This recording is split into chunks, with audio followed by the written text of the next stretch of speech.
Seguimos hablando de la situación económica, política también, de cara al posible acuerdo con el Fondo Monetario Internacional. Estamos en comunicación con Gabriel Rubinstein, director de la consultora GRA. ¿Cómo estás, Gabriel? Buenas noches, te saludamos Gabriel Sued y Noelia Barral Grijera.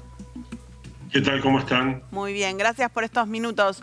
¿Cómo ves esta agitación política que se está dando en los dos principales frentes políticos, en el Frente de Todos, en Juntos por el Cambio, respecto del acuerdo con el fondo? ¿Y cuánto podría impactar esto en estos últimos días de negociación? A ver, el acuerdo con el fondo es un poco lo más sensato que podemos llegar a tener ahora de este gobierno en materia económica. Entonces, por supuesto que falta mucha letra chica, hay algunas dudas, porque, por ejemplo, lo que ha trascendido, que ha informado Guzmán, implica la obtención de créditos externos de más de 5.000 millones de dólares y no sabemos si eso es posible o no.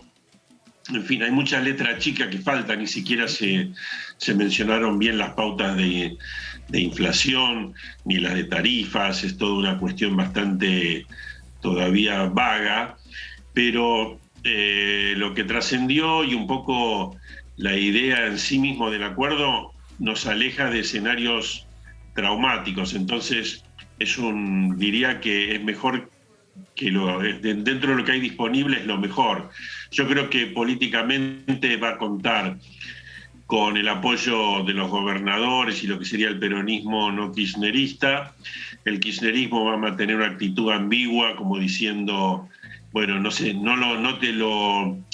digámosle así, no lo boicoteo, pero tampoco lo apruebo, y quedará como una especie de capital político del kirchnerismo para las elecciones de 2023, como que ellos no simpatizaban con este acuerdo con el fondo.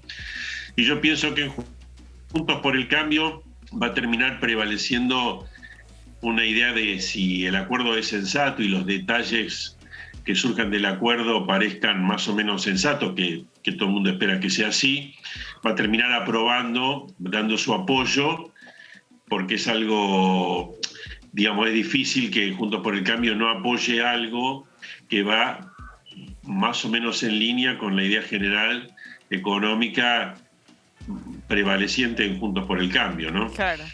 Gabriel, tu experiencia como funcionario que también tuvo que participar de negociaciones con el Fondo Monetario Internacional, de esa experiencia, ¿qué podrías señalar de cómo es esa pulseada con organismos de crédito tan poderosos?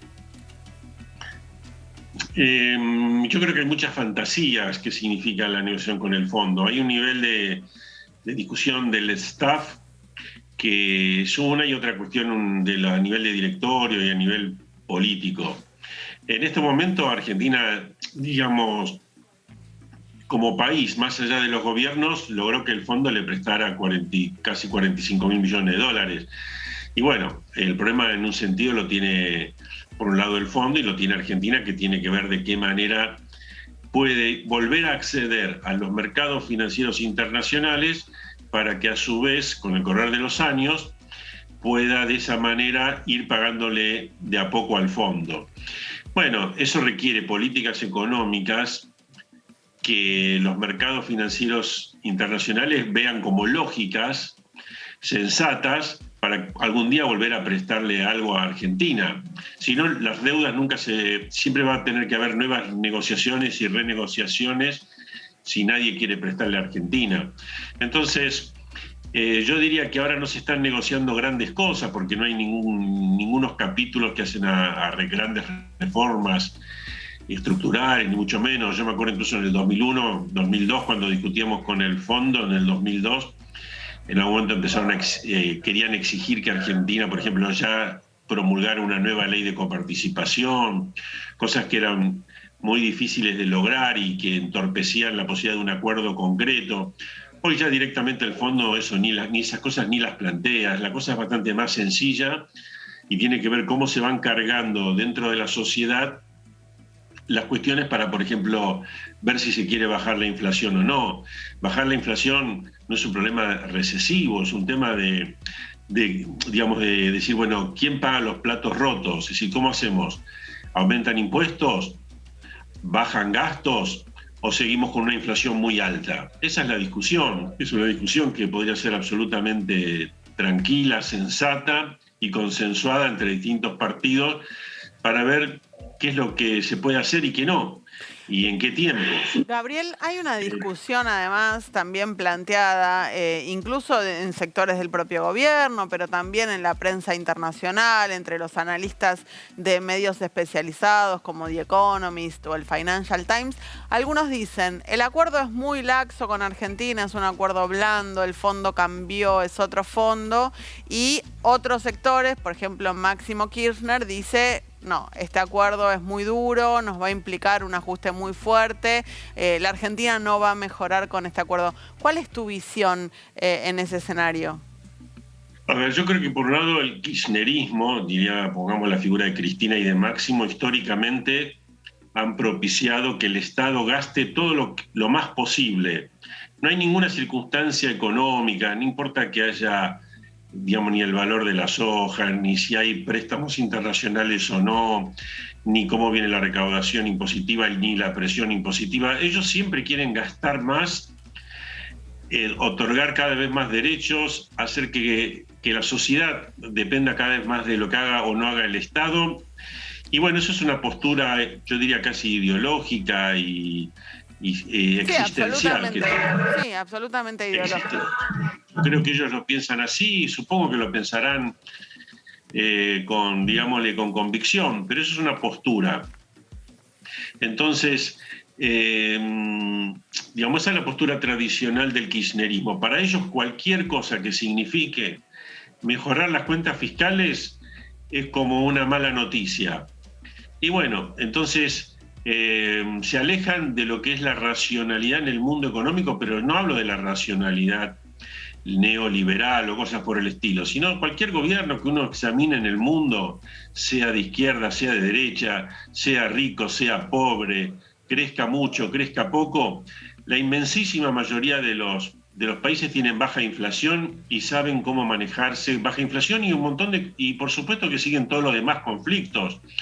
Pero acá, no sé, inventamos la idea de que tener inflación alta es muy buena, o que si no se combate simplemente con precios cuidados y esas cosas, o represión, y es una idea completamente alocada, es una idea que prácticamente ningún país la lleva adelante, pero en Argentina sí, y ellos son los estandartes de esa posición, con lo cual para ellos cualquier política normal, ya vuelvo a decir, de derecha, de izquierda, rico, pobre, con mucho crecimiento, con bajo crecimiento, cualquier política normal que hay en el mundo, para ellos no cabe, se sienten como excepcionales, Gabriel, y todos lo van a ver mal. Gabriel, este programa que anunció el ministro Martín Guzmán, de acuerdo con el Fondo Monetario Internacional, contempla que hay que ir reduciendo el déficit hasta llegar a déficit cero en 2025, que hay que reducir también la emisión monetaria. Esto va a significar un ajuste en las cuentas públicas. Ese ajuste, ¿quién te parece que lo va a pagar? ¿Qué sector social va a salir más perjudicado? No, eso depende, eso es un tema abierto.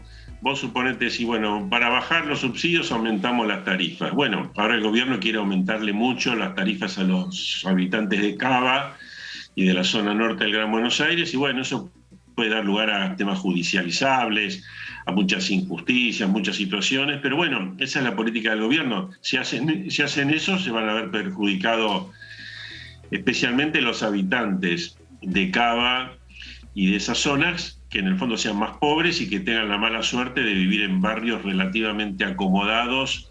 Y bueno, entonces vamos a tener el caso de que alguien que viva en un departamento de un ambiente en alguna de las zonas que ellos eligieron de Palermo, Núñez, Belgrano, etcétera, por ahí va a pagar proporcionalmente mucho más la electricidad que alguien que tenga, no sé, una mansión en un barrio que no esté alcanzado. Y bueno, son el tipo de pensamientos que son, en ese sentido va a haber ese tipo de perjuicios. Por eso las decisiones hay que ver cómo las van tomando. Ahora, no nos olvidemos que en mayor medida todos los argentinos somos perdedores por lo que se llama el impuesto inflacionario. Lo que es la desvalorización del billete hace que todos los años perdamos más o menos 3,5 puntos del PBI en un impuesto no legislado. El impuesto inflacionario es un impuesto no legislado, que no pasó por el Congreso y que todos pagamos en mayor o menor medida. Y que en general lo paga más la gente que proporcionalmente tiene más billetes y generalmente la gente más humilde, que también paga, digamos, se maneja proporcionalmente con más billetes físicos que la gente más rica. Gabriel. Pero bueno, eso es lo que está ocurriendo y por eso todavía es prematuro ver el análisis de las cargas, quién va a pagar más y quién va a pagar menos, salvo los ejemplos muy claros que te comenté de tarifas, ¿no? Te agradecemos muchísimo estos minutos con IP. Bueno, gracias a ustedes. Por favor.